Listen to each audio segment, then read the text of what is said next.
que buenas tardes a todos y bienvenidos a la sala 1. En esta sala va a tener lugar el taller organizado por Apsatur, que Apsatur es la Asociación de Pacientes de Sarcomas y Tumores Raros y a cuyo ponente tengo el placer de presentar. Él es el doctor Antonio Peguero, es jefe de la unidad de sarcomas del Servicio de Cirugía Ortopédica del Hospital Miguel Servet de Zaragoza y cuya ponencia lleva el nombre Sarcomas óseos, detención y tratamiento de un cáncer raro. La charla va a durar 25 minutos y luego tendremos 10 minutos de preguntas. Las preguntas que ustedes quieran hacer las podrán ir dejando en el chat de esta sala y luego se las iremos preguntando a Antonio. Adelante, Antonio. Vale, muchas gracias, Ana. Intentaré ser conciso y claro, y espero que me sobre tiempo para que me podáis hacer muchas preguntas. El simposio la charla que me toca a mí son sarcomas, enfermedad rara. Rara en cuanto a que hay poca incidencia, pero tiene una antigüedad pues que nos podríamos llevar hasta la zona, hasta la etapa griega romana, en la que ya es donde se le puso su nombre de sarcoma, que significa excrescencia carnosa, de oma tumoración, sar, que sería carne, excrescencia formada por tejido. Galeno, tenemos una de las primeras referencias, cirujano romano, advirtió que debíamos evitar la cirugía, que quizá pues hace honor a su sabiduría. Yo también sigo pensando, que soy cirujano, que la cirugía es el último recurso y que es lo que hay que evitar. La cirugía, siempre lo diré, lo he dicho otras veces, es un fracaso de la medicina. Llegamos como los bomberos a apagar fuegos, pero lo interesante es que el incendio no se produzca. Siguiendo con el recorrido histórico de los sarcomas, cuando se empiezan a fabricar lentes, lupas, microscopios, el Renacimiento, se empiezan a estudiar estos tejidos. Y la primera referencia que tenemos de un sarcoma de tejido graso, que es uno de los más frecuentes, pues nos lleva a 1592. Por lo tanto, vuelvo a insistir, no es una enfermedad rara en el sentido de que sea algo nuevo de ahora, sino que nos ha acompañado desde el inicio de los tiempos. Y raro, ¿por qué? Porque tiene poca frecuencia, pero viene en nuestra maleta en el momento en que nacemos.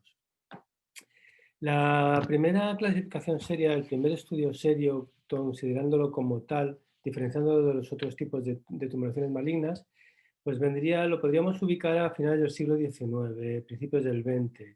Quizá el gran pope de este estudio fue el doctor Juin, que fue el que diferencia el sarcoma como un tumor maligno procedente del mesodermo. El mesodermo, de las 3 capas embrionarias que se producen en el desarrollo de un embrión, mesodermo sería la capa intermedia, ectodermo produciría tumores de piel, sistema nervioso, endodermo serían los carcinomas, los tumores viscerales, y el mesodermo, que sería la membrana, la capa, que nos va a generar este tipo de tumores. Esa capa es la que nos produce todo el sistema musculoesquelético. Luego, yo lo siento, si me enrollo mucho en palabras técnicas, lo lamento, no era mi intención. El mesodermo funciona sobre todo montando la arquitectura, el esqueleto, el andamiaje sobre lo que se va a desarrollar las vísceras y lo que sería pues, una persona, ¿no? Bien, pues este señor Juin fue el que diferencia estos tumores que nacen en este andamiaje y astutamente ya lo supo diferenciar entre benignos y malignos. A partir de ahí ya empiezan a diferenciarse dentro de los sarcomas, pues me he pasado un poco, decenas, incluso centenares de subtipos. Y eso también lo potencia como tumoración rara, porque si hablamos de carcinomas, pues hay pocas diferenciaciones entre ellos al lado de los sarcomas. Los sarcomas tienen el chiste de que son pocos y además que son cada uno distintos. Y eso implica no solamente que pueden crecer en distintas localizaciones, sino que tienen una capacidad vital distinta y el tratamiento varía fundamental y sustancialmente. Cirugía, radioterapia, quimioterapia, distintos tipos de quimioterapias, distintos tipos de cirugías más o menos agresivas. ¿Cómo podemos saber que podemos pertenecer al grupo de pacientes que tenemos un sarcoma, que hemos sido agraciados con esta lotería? Bueno, en principio yo como cirujano ortopédico y traumatología me dedico al tumor de extremidades, al tumor del aparato locomotor. Sarcomas también hay en el abdomen, hay en el retroperitoneo, hay en cualquier zona donde haya un músculo, una fascia, una articulación, cabeza, tórax, puede aparecer un sarcoma.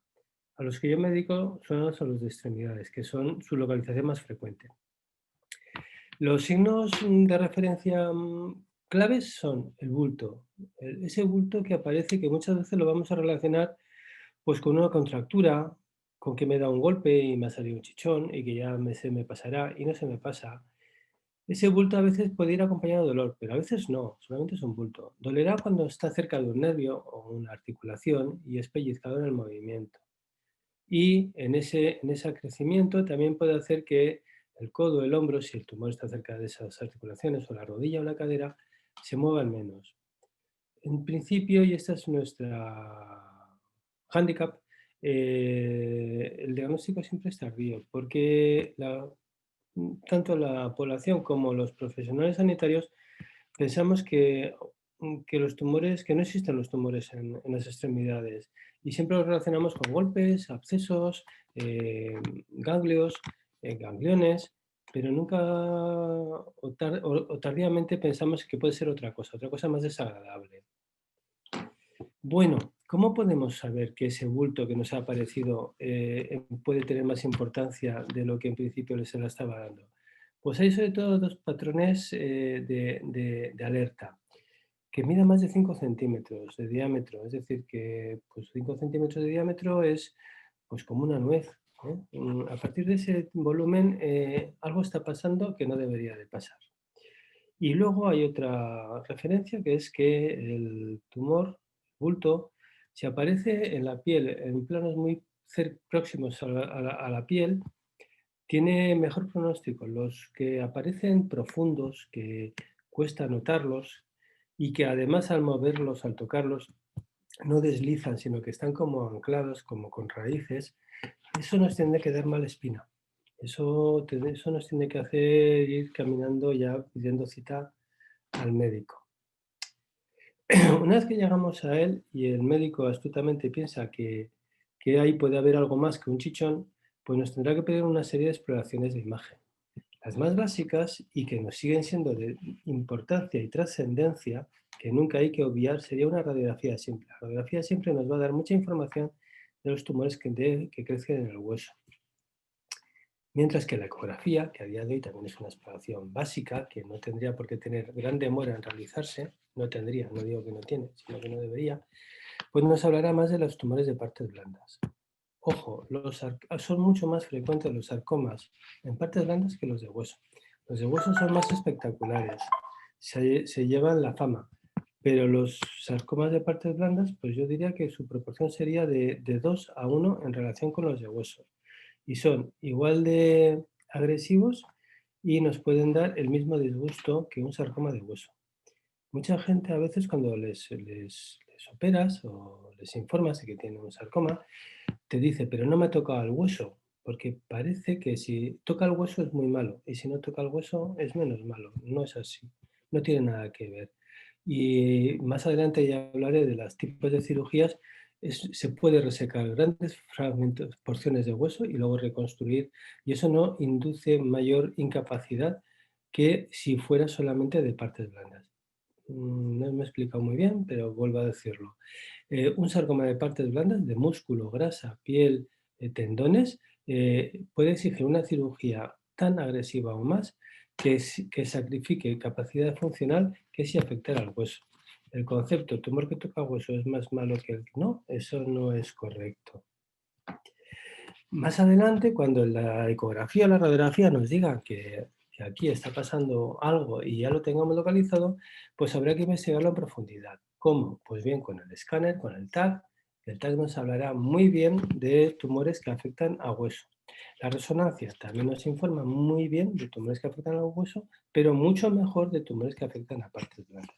Entonces, una resonancia es fundamental para determinar la agresividad de la tumoración y sobre todo me descubrirá a mí como cirujano la anatomía exacta y precisa sobre la que yo me basaré para ver qué tipo de resección hacer.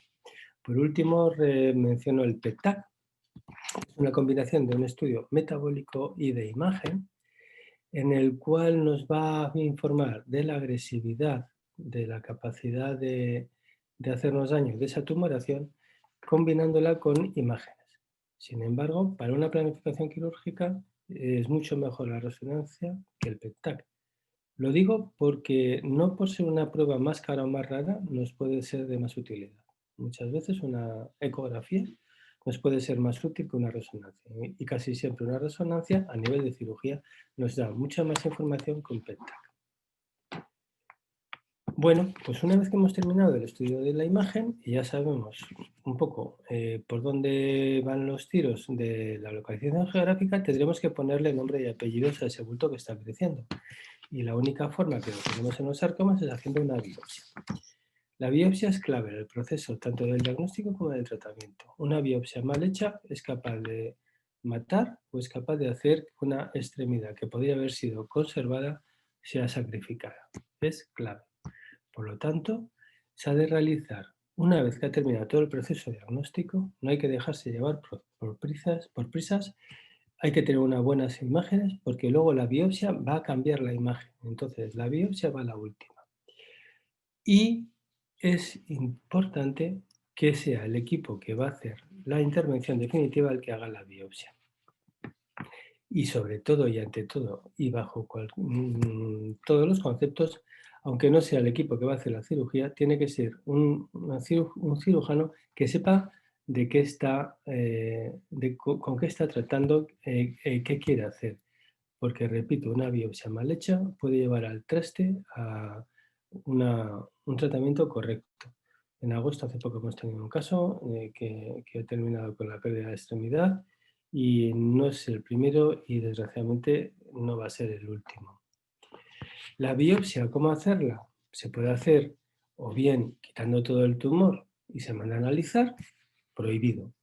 Nunca, nunca, nunca se tiene que quitar un tumor si no sabemos cómo se llama, con nombre y sus dos apellidos. Nunca, porque es la mejor manera de equivocarnos y de meter la pata. 9 veces de cada 10, pues habremos quitado un lipoma y no tendrá ninguna trascendencia. Pero al que le toque ese 1 de cada 10 que no es un lipoma, habremos hecho una barbaridad. Entonces, la biopsia que quita el tumor y luego se manda todo a analizar, no se debe de hacer en principio, no se debe de hacer. Biopsias incisionales significa que abrimos un poquito, 3-4 centímetros para sacar tejido. Eso es interesante para los anatomopatólogos porque les enviamos mucha imagen, mucha posibilidad de información, mucha posibilidad de hacer muchas pruebas analíticas. Es buena cosa. El problema es que produce más hematoma, altera más la anatomía del tumor y luego la resección nos va a obligar a ser más agresivos. ¿Qué alternativas tenemos para evitar hacer una iatrogenia, es decir, un daño al paciente durante la realización de la biopsia? Pues haciéndolo con agujas, con trocars. Bien guiadas por rayos para conseguir coger el tejido, la muestra que nos interesa esa zona, o bien por ecodirigidas si son tumores de partes blandas. Con doble ventaja. No hacemos tanta incisión, no hacemos tanto daño al paciente, la biopsia no suele tener tantas complicaciones y además mediante ecografía estamos cogiendo zonas de tejido que nos interesan. Un tumor no es homogéneo. Un sarcoma, no todas las partes son igual de agresivas. Las hay más buenas, las hay más malas, para hablar de una forma que sea entendible. La ecografía muchas veces pues, nos sabrá dirigir ese trocar, esa aguja para sacar el tejido a las zonas que más nos interesan, a las zonas que tienen peor aspecto, porque es siempre la zona de peor aspecto la que va a ser la zona más agresiva del tumor y sobre la que tendremos que fundar el tratamiento. Tratamiento. Imprescindible que sean en centros con equipos de sarcomas. Comités de sarcoma. Esto no es una guerra de guerrillas, no es una guerra individual. Necesitamos grandes hospitales. ¿Por qué? Pues porque el gran hospital tendrá cirugía plástica, neurocirugía, urología, radioterapia, oncólogos médicos, cirujanos ortopédicos habituados a este tipo de tratamiento. Y eso se necesita que sea un centro grande. Semanalmente en el Miguel Servet nos reunimos para hablar de los casos. Todos opinamos. Ahí son batallas campales en las que cada uno intenta ver la faceta del problema que, desde su especialidad, y juntos conseguimos llegar a pautas de tratamiento que son lo más efectivo y lo más correcto para el paciente. Entonces, imprescindible, y no se puede entender de otra manera, que una cirugía oncológica por sarcoma, que un tratamiento oncológico por sarcoma se haga fuera de un diseño realizado por un comité de sarcomas compuestos por esos profesionales que he dicho, que sería el oncólogo clínico, el oncólogo radioterápico, el radiólogo que nos ayude a interpretar las imágenes de resonancia TAC, muy importante, un anatomopatólogo, por supuesto, para que nos hable de la agresividad del tumor al que nos estamos enfrentando, y luego los cirujanos que serían cirujanos ortopédicos, afecta extremidades, pero también para retroperitoneales, cirujanos generales y urológicos.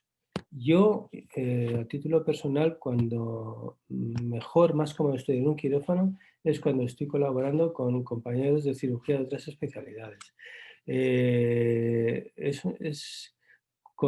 Consigue levantar barreras, fronteras en las que yo como ortopeda pues no habría podido adelantar o penetrar, y me deja hacer resecciones con mucha mayor seguridad, con mucho mejor pronóstico vital para el paciente, y además con mucha menor daño para él. El comité de sarcomas imprescindible para una planificación seria del tratamiento de los sarcomas. Y para terminar ya un poquito hablando de las cirugías que podamos hacer, bueno, en principio tengo que, siempre que tengo un tumor delante, tengo que pensar que me lo tengo que llevar en bloque. Y no solo en bloque, sino para que luego no me riñan mis compañeros de radioterapia o de quimioterapia, les tengo que dar con un margen de seguridad amplio de varios milímetros para estar seguros de que no se nos ha quedado ninguna célula del campo. Eso es lo ideal, pero muchas veces lo ideal pasa por hacer tanto daño al paciente que no estaría, bueno, sí que estaría justificado, pero si lo podemos hacer de otra manera, haciendo más daño, pues bienvenido sea, ¿no? Entonces yo ahora les devuelvo la pelota a los radioterapeutas y a los oncólogos y les digo, bueno, pues si queréis que sea más económico, me tenéis que asegurar que tengo menos células viables, más células que están muertas para que yo pueda hacer menos daño al cuerpo. Y entonces, pues a través de una neoadjuvancia, es decir, un tratamiento previo a la cirugía, que es quimioterapia, radioterapia, ambas dos combinadas, si yo me puedo apoyar en que sobre ese bulto, esa bola que tengo que quitar, hay mucho tejido muerto, mucha célula muerta, podré ser, podré ser más dulce, más económico, más amable con esas estructuras, y resecar menos cantidad, sabiendo que voy a tener los mismos resultados a nivel como de pronóstico vital como de pronóstico funcional, que mejorará. Bueno, además del bisturí, estamos ensayando ya desde hace algunos otros años otro tipo de ablaciones, de resecciones. Por ejemplo, si conseguimos meter dentro de una bolita, de la bolita del tumor, un electrodo que dé calor, que queme, que necrose, que sería una radioablación, pues entonces estamos consiguiendo quitar la tumoración o quitar una gran parte de la tumoración sin tener que quitar tejidos funcionalmente sanos y que no deberían. Eso lo llevamos haciendo en el Miguel Servet, en nuestros osteoides en metástasis desde hace muchos años, y ahora hay otro sistema que, en vez de dar calor, lo que hace es dar frío, se llama crioablación, es menos lesivo a los tejidos que le rodean, que pueden ser vísceras, o pueden ser nervios, o pueden ser arterias, y que parece que también tiene una capacidad de necrosis, de matar las células sarcomatosas elevada. Pues con esas dos cosas estamos intentando hacer cirugías menos agresivas, pero con los mismos índices de seguridad. Por supuesto, la cirugía por sí sola no cura. Curaba muy poquito hace 30 años, y si ha mejorado es porque nos apoyamos mucho en la radioterapia y en la quimioterapia.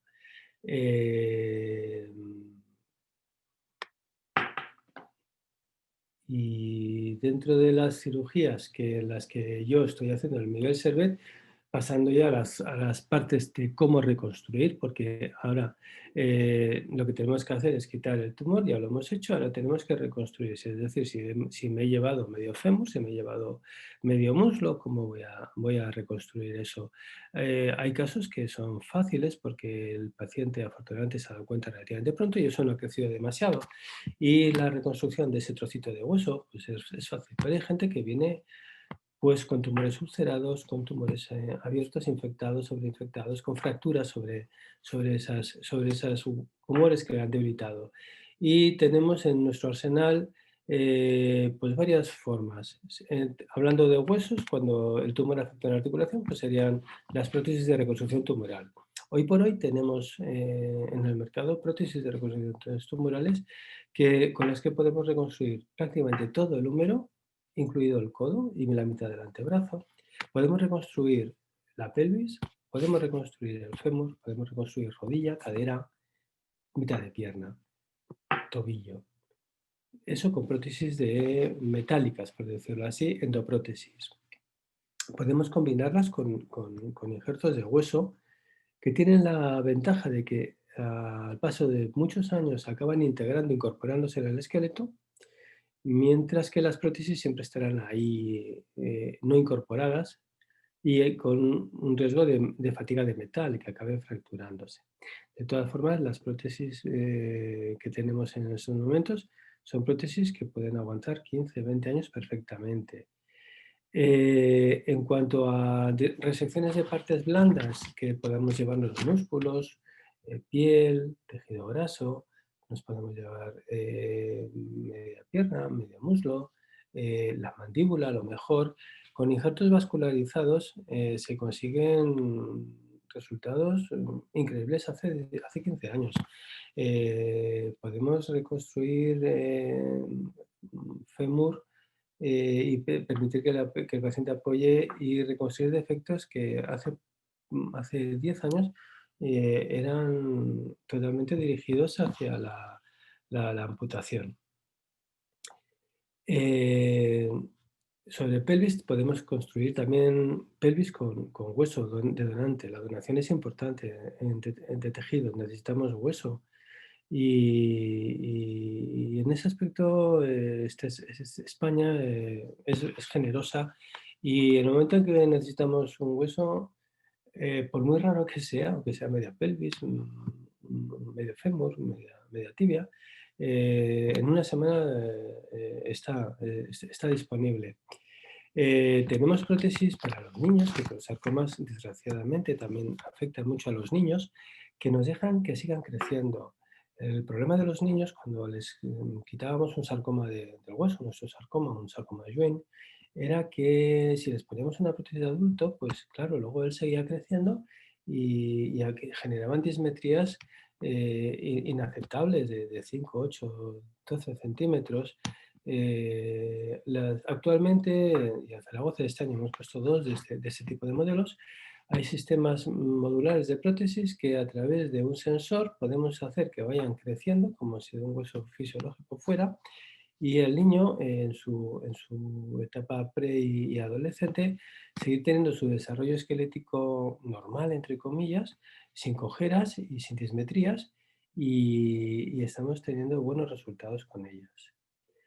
Y en principio, por último, y poner una guinda un poco desagradable, pero creo que es bueno que la gente también esté mentalizada hacia allá, el tema de las exoprótesis. Muchas veces, es decir, cuando detrás de una amputación tenemos que poner una prótesis, pues porque ya no tenemos pierna, ya no tenemos brazo.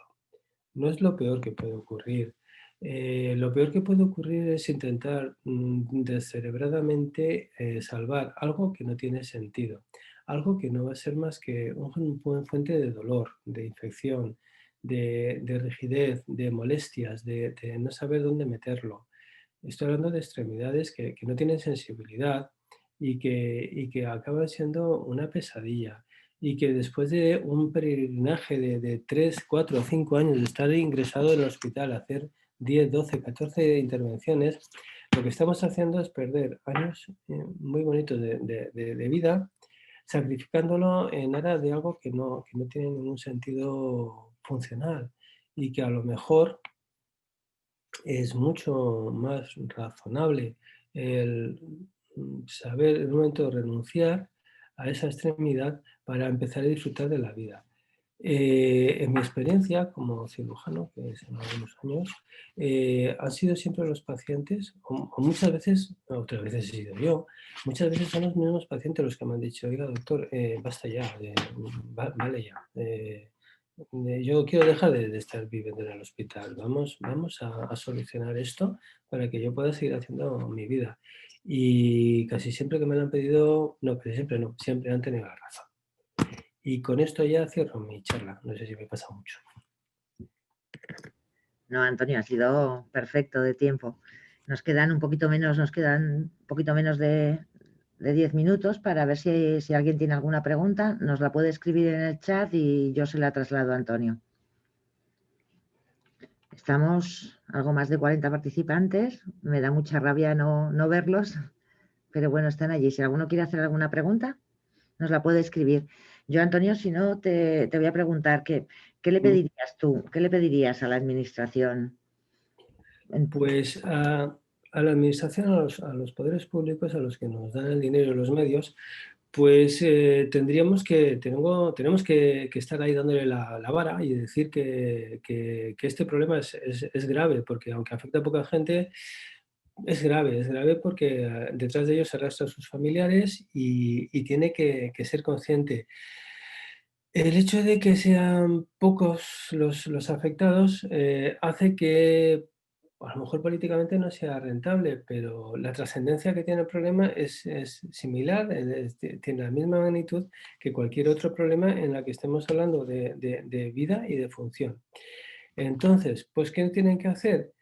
Pues tienen que darnos medios de investigación y tienen que darnos medios organizativos. Esta bandera la llevamos levantando hace tiempo los que nos dedicamos a los sarcomas. En Aragón, con un centro que se dedicara al sarcoma sería suficiente y correcto, porque hay una curva de aprendizaje, hay una serie de inversiones que tienen que rentabilizarse por número. Y con 1,5 millones de habitantes, 1.300.000, solamente con un centro se estaría en condiciones de dar una buena prestación y evitarnos sorpresas. Entonces, remarcar a esos poderes públicos que unifiquen los centros de tratamiento. Me da igual donde sea, me da igual que sea en Teruel, que en Huesca, que en Zaragoza, que sea en el Clínico, que sea en el Miguel Servet, pero debería haber solo un centro. Y tengo que reconocer a la administración, o por lo menos en el hospital, en el Miguel Servet, que siempre que he pedido quirófano, siempre que he pedido una prótesis, por muy rara y cara que sea, siempre que he pedido medios, siempre me los han dado. Nunca me han puesto una pega. En este año tan malvado en el que estamos viviendo, con quirófanos hipotecados por el COVID, la oncología tiene prioridad absoluta. Mantenemos el mismo ritmo de trabajo que manteníamos hace 2 años que hace 3 años. No nos ha afectado. En ese aspecto le tengo que dar las gracias a esa administración. Pues personalmente me alegro mucho de que nos cuentes esto, que no nos hayan afectado las operaciones. Ahí tenemos una pregunta de Eva que te pregunta si en vuestro servicio estáis en contacto con fisioterapeutas. Estoy en contacto con rehabilitación, sobre todo. A través de rehabilitación sí, pero no hay un contacto directo. Si Eva lo dice en el sentido que esos comités de sarcomas quizá deberíamos invitar a un fisioterapeuta o a un rehabilitador, pues le tengo que decir que muchas gracias, Eva, porque me acabas de dar una idea y lo voy a proponer para invitarlos, porque creo que en la cirugía, que en el posoperatorio ellos tienen mucho que decir y nos pueden decir mucho a la hora de decir, oye, pues mira, si podemos evitar este tipo de cirugía y hacer esta otra porque vamos a tener mejores resultados funcionales, pues me acaba de dar una buena idea. Muy bien, tenemos otra pregunta de un espectador anónimo que dice que si no se ha planteado algún tipo de screening de osteosarcomas en niños adolescentes. Creo que No. está relacionado también a lo mejor con la pregunta de Aurelio, que dice que qué se podría hacer con la detección y la atención primaria de los sarcomas, sobre todo en niños. No se ha pensado en hacer screening como igual que se hace en mama o en colon, no porque al no ser una incidencia importante, el sarcoma en niños es sobre todo el intento que estoy intentando hacer yo con los centros de atención primaria, pediatras y médicos de familia, de ir por los centros de atención primaria, y me he ofrecido a ello y me sigo ofreciendo para tener conversaciones o charlas pero charlas de tú a tú, quiero decir, mesas redondas o conversaciones con pediatras y médicos de familia para decirles, oye, hay 3 o 4 o 5 señales de alarmas. Cuando te venga un niño, cuando te venga un adulto con una de estas señales, mándamelo a la unidad, que da igual, que no pasa nada, que si es una tontería, pues mejor yo te lo diré, oye, pues mira, que es una falsa alarma, que es una chorrada, que no pasa nada. Pero teniendo 3 centros en Aragón de sarcomas, tenemos espacio para que nos lancen una avalancha de primeros días de tumoraciones para nosotros determinar, hacer nosotros ese screening.